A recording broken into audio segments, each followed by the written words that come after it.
টঙ্গীর তুরাগ তীরে শুক্রবার বাদ ফজর আমবয়ানের মধ্য দিয়ে শুরু হচ্ছে বিশ্ব তাবলিগ জামাতের ৫৮তম বিশ্ব ইজতেমা।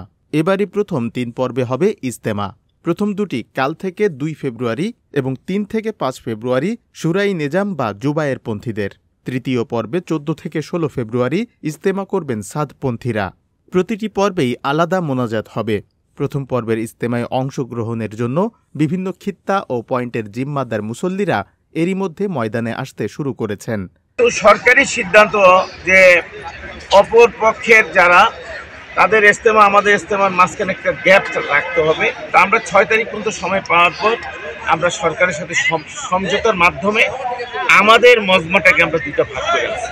প্রথম অংশে ৪২ জেলা, দ্বিতীয় অংশে ২২ জেলা, এভাবে ভাগ হয়ে আসবে। ঢাকা শহর দুটো ভাগে আসবে যাতে করে যানজটটা কমে যায়। যারা ইজতেমা ময়দানে এসেছেন তারা তাদের নিজ নিজ খিত্তায় অবস্থান করছেন। মাওলানা জোবায়ের অনুসারী ও ইজতেমা আয়োজকরা জানান, এবার তারা ইজতেমা করবেন ২ ধাপে। এর মধ্যে ৩১ জানুয়ারি শুক্রবার থেকে ২ ফেব্রুয়ারি পর্যন্ত প্রথম ধাপের ইজতেমা। এ ধাপে অংশ নেবেন ৪১ জেলা ও ঢাকার একাংশের মুসল্লিরা। এরপর আগামী ৩ থেকে ৫ ফেব্রুয়ারি অনুষ্ঠিত হবে দ্বিতীয় ধাপের ইজতেমা। এ ধাপে অংশ নেবেন ২২ জেলা ও ঢাকার অন্য অংশের মুসল্লিরা। ২ ধাপের আখেরি মোনাজাত হবে যথাক্রমে আগামী ২ ও ৫ ফেব্রুয়ারি। ইজতেমার গণমাধ্যম সমন্বয়ক হাবিবুল্লাহ রায়হান গণমাধ্যমকে বলেন, আমাদের সাথী ভাইয়েরা গতকাল সকাল থেকেই ময়দানে আসতে শুরু করেছেন। তবে গতকাল রাতে সাথীরা আসেন সবচেয়ে বেশি। আজ বৃহস্পতিবারও সারাদিন দেশের বিভিন্ন প্রান্ত থেকে মুসল্লিরা আসবেন। এর মধ্যেই ভরে গেছে মাঠের বেশিরভাগ অংশ।